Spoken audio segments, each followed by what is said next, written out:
So let's talk about a book that might just flip everything you think you know on its head. I'm talking about money, markets, even morality. It's Debt, the First 5,000 Years by the anthropologist David Graeber. He takes us on this incredible journey through history, not just to tell us where money came from, but to ask this really huge question: what could our society actually be like? You know what, there's this old saying that just perfectly nails the weird, topsy-turvy world of debt. It's this place of deep moral confusion, right? Where for one person, debt is basically slavery, but for another, it's a source of incredible power.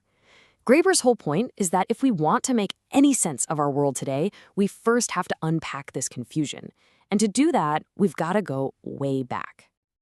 But before we can get to the real story, we have to unlearn the one that's been drilled into all of us. It's that neat, tidy little tale about where money comes from, the one you get in Econ 101. It's simple, it's logical, and as we're about to see, it's pretty much a complete fiction.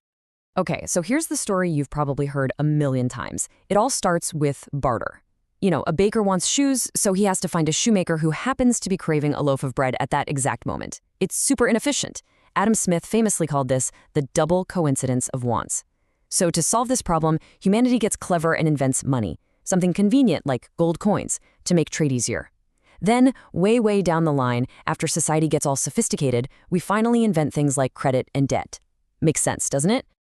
Except, well, here's the thing. David Graeber, looking at this as an anthropologist, points out a huge problem.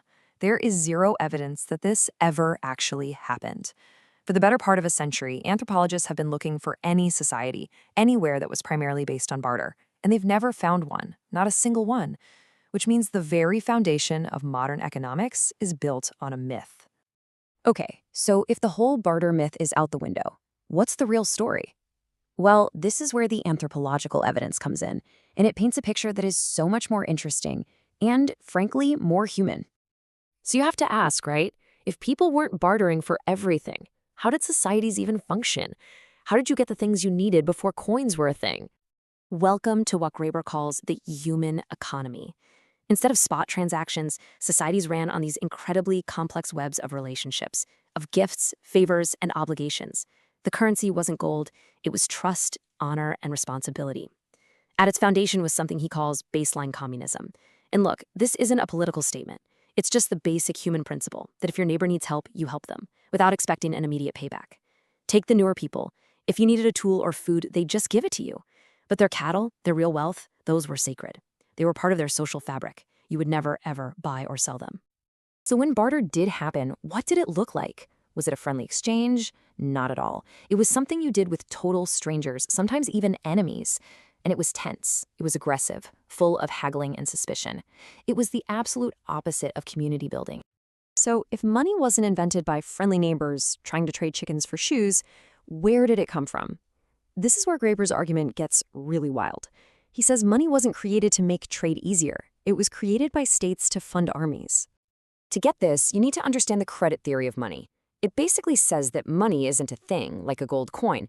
At its core, money is just an IOU. It's an abstract way to keep track of who owes what to whom. And these systems, these giant ledgers and accounting tools, they existed for thousands of years in ancient temples and palaces before anyone ever thought to stamp a king's face on a piece of metal.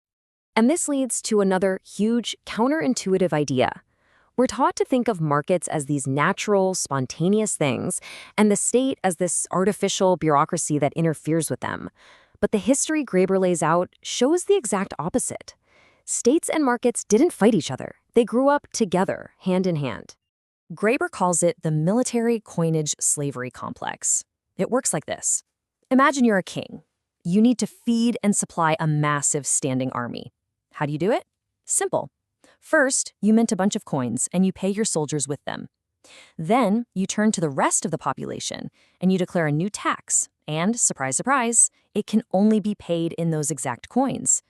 All of a sudden, every farmer and craftsman in your kingdom is forced to figure out how to get their hands on those coins. And just like that, you've created a market. So you see, right from the beginning, money is tangled up with state power and violence. And this uncovers the really dark side of debt. Its uncanny ability to strip a human life of all its context, to turn a person with a family and a history into a simple number on a ledger. And this violent history has shaped our worlds in ways we barely even realize. I mean, think about our most cherished ideals, things like individual rights and personal freedom. Where do those ideas even come from? Well, the answer is kind of shocking. Graeber traces them back to ancient Roman slave law. See, in Rome, a slave was legally defined as a person who had been ripped from all their social ties. No family, no community, no history. They were property. So what did it mean to be a free citizen? It meant you were the one who owned property instead of being property. Our entire modern concept of freedom is built on that terrifyingly violent distinction. And this isn't just some weird Roman thing. Look at this. This is the first recorded word for freedom in any human language, the Sumerian word amarji. And its literal meaning is return to mother. It didn't mean freedom to do whatever you want. It meant freedom from debt. It meant the slate being wiped clean so you could be released from bondage and go back to your family. The very first freedom was freedom from debt. This anthropological way of looking at history just keeps revealing these bizarre connections. So, if freedom came from such a dark place, what about something that feels so modern, like investment capital? Where did the engine of our economy come from? The answer is probably not what you're thinking.